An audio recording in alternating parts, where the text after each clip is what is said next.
All right. Good morning, everyone. I'm Senator David Carlucci. Want to thank everyone for coming together on this Wednesday morning to make sure that New York State does the right thing in fully funding the needs of people with developmental disabilities. And we've recently seen the cuts to OPWDD to the tune of $238 million. We're here today to say collectively in one voice that that's wrong and we can't allow it. And we're here gathered during COVID. Even though we're socially distanced, we decided to come together in this virtual format to rally, to push back, and to say, we're not going to take it. We're going to do everything we can to make sure that people get the support, the service, and the respect that they need and they deserve. So with that, I'm going to turn it over to Susan, who's with us, the Executive Director of the New York State Association of Cerebral Palsy. Susan, thank you for joining us, and please take it from here. Thank you, Senator. Thank you very much. I wanted to speak first just briefly about two of the cuts that have been put forth by OPWDD. And it involves visits by families for individuals to go and visit their families and or for individuals when they are in the hospital. Currently, right now, we are paid for those individuals. And when they leave, what is being proposed is that we will only get half of our rate in order to be able to, because they won't be in the bed. The fallacy is that even if they're not in the bed, in fact, none of the costs go down. If an individual is in the hospital, an agency will send more people to the hospital to be there. The cost is actually greater. If an individual is in the hospital or in a nursing home, you don't get to cut your staff for that day or for that week. So none of your expenses as a provider go down. And in fact, you are often paying more. The same for a home visit. The families would be limited to 96 days. That sounds like a lot until you say 96 days in a whole year. That's not a lot. Individuals should be able to go and spend as much time as they want to with their families. For the first 96 days, providers would be paid half of what their rate is, even though, again, none of their costs go down. And after on the 97th day, there would be no payment whatsoever. Obviously, a provider would still allow the individuals to go. They would encourage it, but it's going to put a particularly very difficult fiscal hardship on the providers. So we really would wish that these cuts would not be there. Yep. Thank you, Susan. We really appreciate it and appreciate your leadership. And next, we're going to go to, we have with us the Rockland ARC Executive Director, Carmine Marchionda. Carmine, thanks for being with us, and please let us know what's going on in Rockland ARC. Good morning, Senator. Good morning, everybody. My perspective will be on a provider perspective for everybody to consider. I don't think it's without question that this cut will negatively impact our industry, our field. Will also impact the provision and availability of residential services. Unlike across the board cuts, where there may be some flexibility to look at different funding areas and programs, let's be clear about this. This is a targeted, laser-focused cut on residential services that will result in one outcome. It'll be the reduction of capacity, the reduction of services. There's no way providers can sustain the types of cuts that are being proposed without a For the Arc of Rockland, to put it into perspective, Arc cut will be $1.8 million. It's an 8.5% cut across our residential services. It's a huge impact. It'll probably result in reduced capacity, reduced residential opportunities. It will definitely be an impact here in Rockland County, and I know for a fact it'll be an impact throughout New York as well. It's a huge step backwards for New York that worked so hard to create residential opportunities in a person-centered way. It's hard to understand why the state wouldn't entertain these cuts at this time when there's thousands of people on the waiting list looking for residential services. Additionally, I have to say it's extremely discouraging and upsetting that the cuts would occur now in the midst of the COVID-19 pandemic, at a time when we've had so many individuals, the loss of lives in our IDD community, and that these are vacancies which will be open for some period of time, and it'll be a struggle to get them filled so quickly.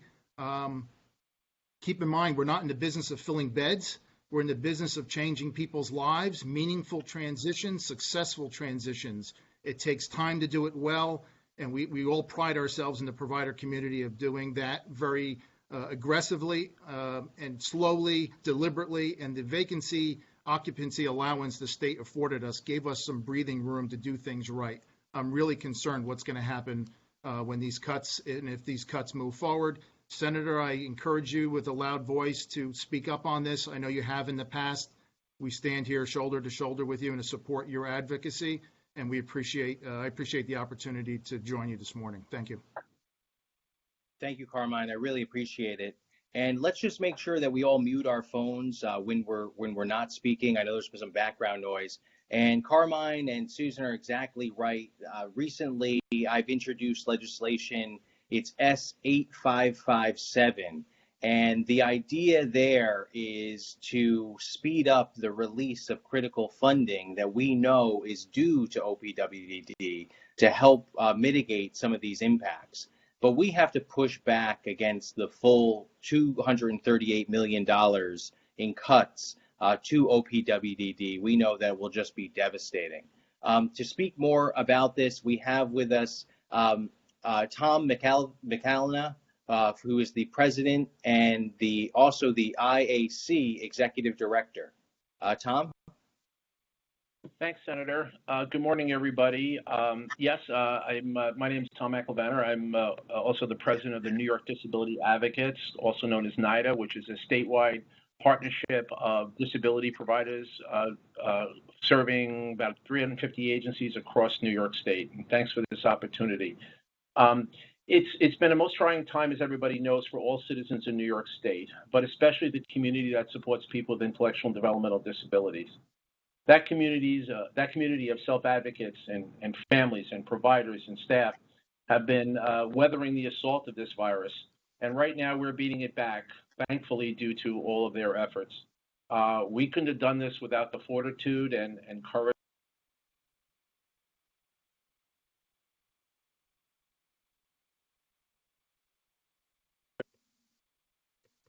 Oh, Tom, you're muted. If you could unmute yourself. I was hitting *4. There I am. Hopefully it stays. Okay. At any rate, we certainly also couldn't have weathered this crisis without the extraordinary efforts of our staff in our organizations. Our staff are heroes. You drive past some of our residences and you will see sign that heroes work here, and boy, do they ever. It has been our DSPs, our nursing and medical staff, our managers, administrators, all performing frontline work. And like any good first responder, they run to the crisis, they don't run away from it. And it really shows. As of last week, on the 17th, statistics from OPWDD show that over 3,000 individuals have tested positive with the coronavirus. Sadly, over 432 individuals have passed away who have had the coronavirus. And even greater numbers. We've had over 3,400 staff who have tested positive for our coronavirus. So yes, they are heroes. Yes, they have been there. And what has been the result of it? We have not gotten the support and the resources, financial resources necessary from OPWDD or New York State. Before this cut, this $238 million annualized cut was announced, nearly 40% of organizations had less than 30 days of cash in the bank. That's about 2 payroll periods. That kind of underfunding that has been going on for 10 years without cost of living adjustments along the way has really financially stressed organizations to the breaking point. We know, for example, that we conducted a financial survey that in 1 2-week period, we've had over 4.4 million additional payroll expenses. Our organizations have done whatever they can to help staff weather the crisis. They have paid time and a half, double time in many cases. Some staff have stayed in residences along quarantine with the individuals for at least 2 weeks. They have given up their lives. And what has the state response been so far? Nothing. We have not gotten that kind of support, no indication that any other additional funds are there. So we do appreciate the senator with the bill he has. And the other last two things is, one, we've also had to spend close to $10 million in finding our own personal protective equipment, PPEs, the masks, the gowns, the gloves. Early on, voluntary agencies struggled around the state to go through the local health departments, the various municipalities. Certainly in New York City, they have also stepped up. But right from the get-go and continuing on to today, agencies have had to find their own PPEs and spend an enormous amount of money on it. So really what it comes down to is that these provider agencies, in order to remain fiscally viable, since they provide nearly 90% of the services in this state to people with intellectual developmental disabilities, close to 130,000 folks that are supported through OPWDD. In order for us to be able to provide additional support, we need that kind of funding. We need authorized reimbursement for the COVID-19 related expenses, because New York State has a mandate. New York State has a mandate to serve, and we have a mandate to support them as voluntary agencies. So we appreciate the efforts of Senator Carlucci. We appreciate the opportunity to speak here today and in support of people with intellectual developmental disabilities and some of New York State's most vulnerable citizens. Thank you. Tom, thank you so much.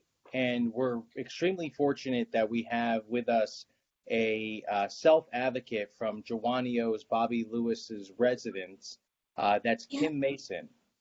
Kim, are you with us to say a few words? She's not in here. Oh, All right, Marilyn, maybe you could help us. I'm just going to ask you a couple questions, and we can go back to some of the things we talked about with the group.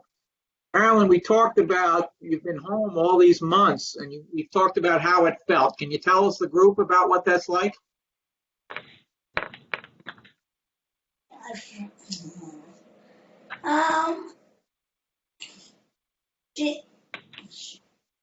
It's tiring, it's boring. Well, can we remind the group that the reason we have community programs is so that people don't experience isolation, idleness, and despair? Can we say that? Is that fair to say? Yes. Okay. So we've talked about how much you guys want to get back out again and how important that is and how you want your lives back. Yes. Okay, but can we just flip a switch and do that when our own study tells us that we're 6 times as likely to be to catch the disease as other people and 2.5 times as likely to die from it? And here, she's gonna help us. Oh, who, Cheryl? Yeah. Okay, guys, come on. Yeah, Dan. Okay, so can we just flip a switch now and just go out, or do we have to be careful? And what about all of our friends who were sick and those who died? What about them? Should we just forget about them? No. Okay, and what about our staff who came into work every day? Our staff who went to work every day and worried about bringing the virus home to their families? Can we just hand them a broken promise? Can we do that? Well, the people. Well, can we pretend? Okay, come on, Kim, tell us. We have people working with us right now. They are healthy and they're safe. Well, can we pretend that a change in the vacancy rate is not a cut, that it's not a broken promise for them? Can we do that? No. Okay, and what about build it back better, like the governor said? Is that what we're going to do, or are we going to forget about that? Are we just going to say it's okay to take away things when we need to come back so badly, when we have to get our lives back? We have to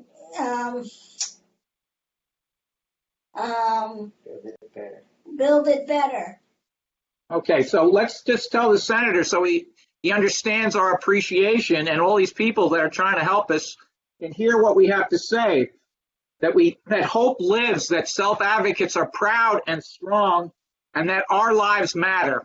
Can you say that, guys, so that people believe you in a loud voice?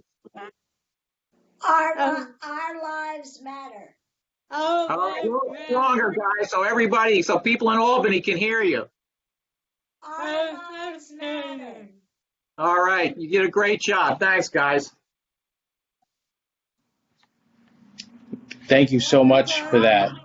We appreciate hearing your voice and your advocacy. It's extremely important. And we have so much work ahead of us. There's no question about it. I'm trying to see who we have a list here of who is next. Let's see. I have our next. We have Yvette Watts. Is Yvette with us? No, sir. Am I unmuted? Yes, you're unmuted.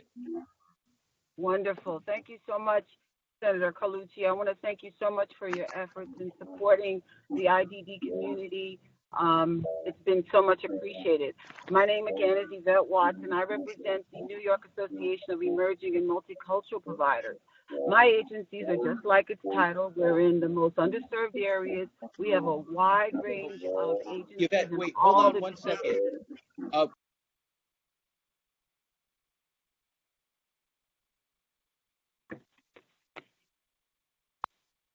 Okay, go ahead, Yvette. Thank you.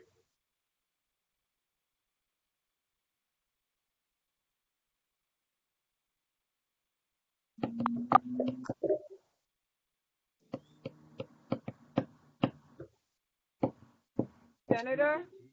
Yes, we can hear you, Yvette. Okay, great. I don't know when I left off, but I just want to say that my agencies are just like its title. We are multicultural. We're diverse, as New York is. We're through the 5 boroughs.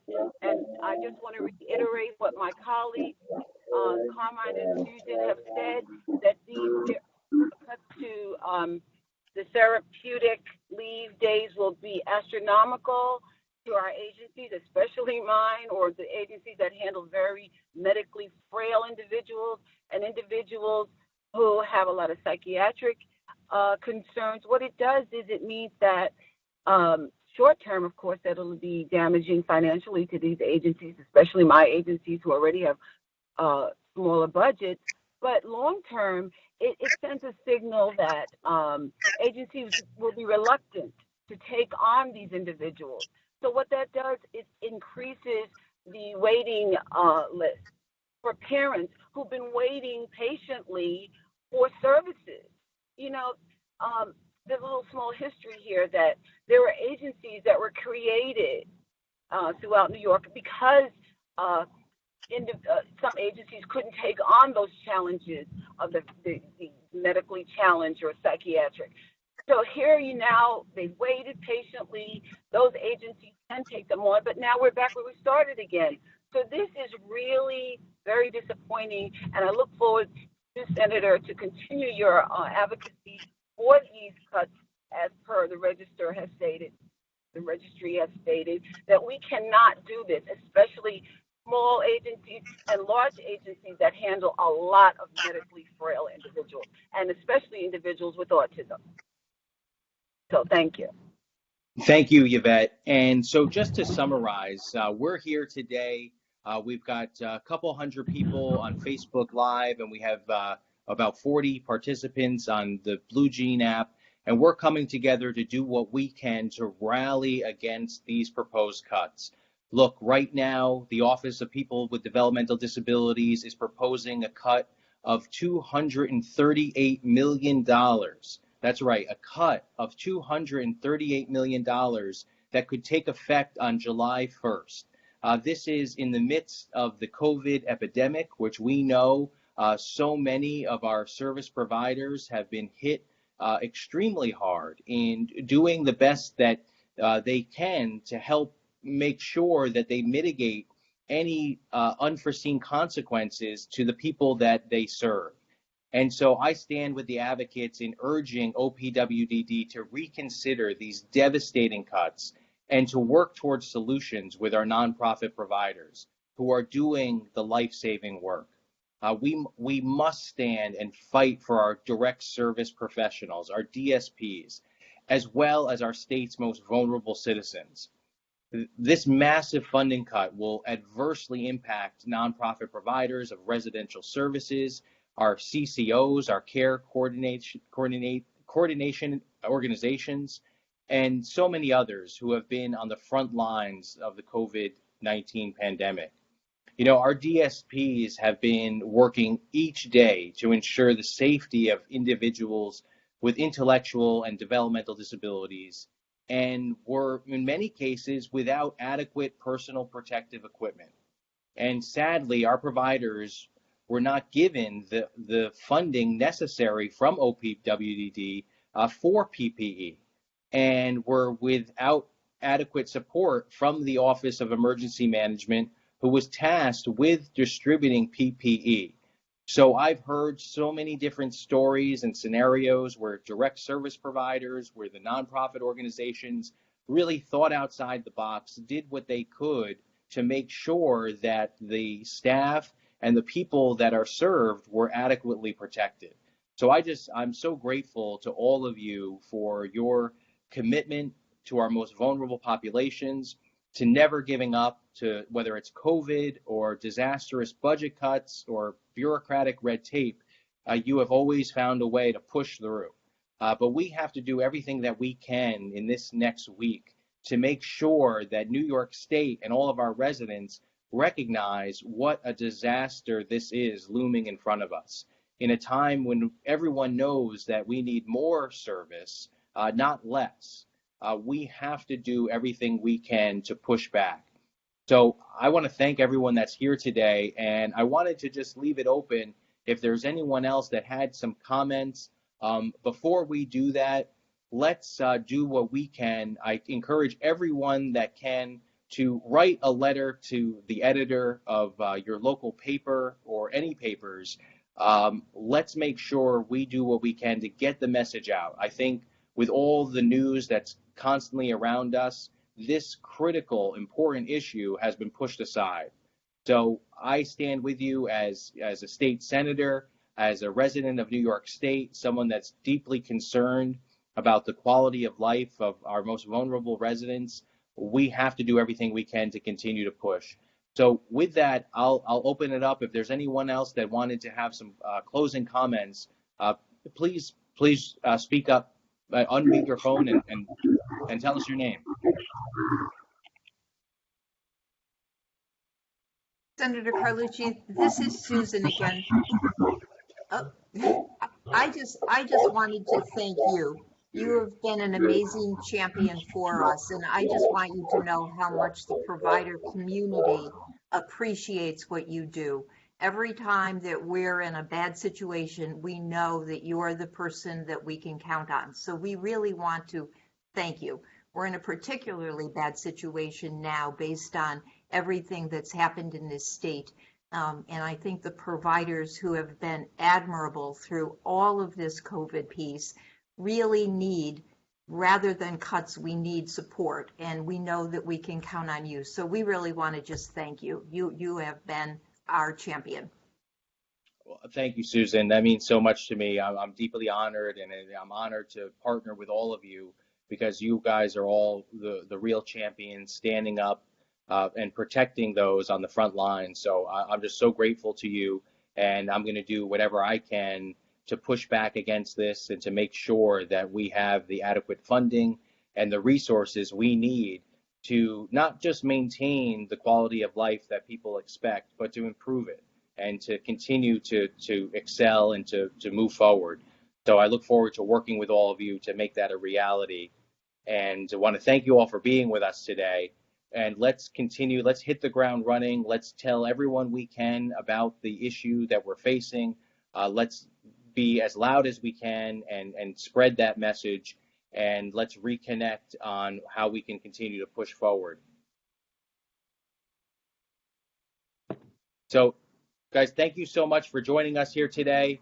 I appreciate everyone's voice. Let's continue to share the message, and let's do everything we can in this final week to make sure that these cuts are reversed. So thank you so much. Thanks, Senator.